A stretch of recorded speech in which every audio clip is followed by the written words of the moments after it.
دپروان گرام برفتگی بچه منه سفید به پیچلک کرد آورده من دستم رو داده من قیمه کرد. پدر باطر ارگاشف از مرگ مرموز پسرش در یک قسم نظامی قشون‌های سرحدی ناحیه شمس‌الدین شاهین به حیرت افتاده است. زیرا تا به اتمام رسیدن خدمت عسکری فرزندش روزهای به شمار مانده بود. او را روز 11 نوامبر در زادگاهش دهه دهمای ناحیه جبو رسولوف دفن کردند. 2022 برفتگی من 24 آمدنش در کار بود. من 14 امروز آمدنش در کار بود. روز 10 من این زاد روزش بود. دادرشه.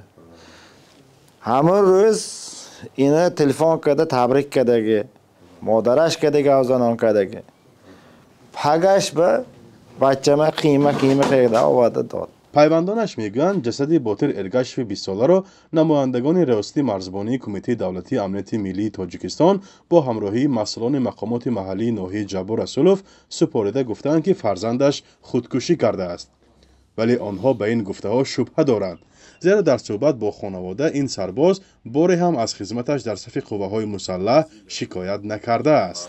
مایه کاوت دوتا مایه ما گپر آشتا خودم شدم بچه من خودم شدم فیلم کردی خودم شدم همه اینجا بردگی تا همه ویگه تا اسباب بردگی بچه بودن دوختا پت افتگی دوتا کله همینجا بردگی دوختا پت افتگی نه اینجاش به یک تا کلان و جای همین کد زدگی میکنیم چیزی زدگی لباش همه خود در دخار رفته است.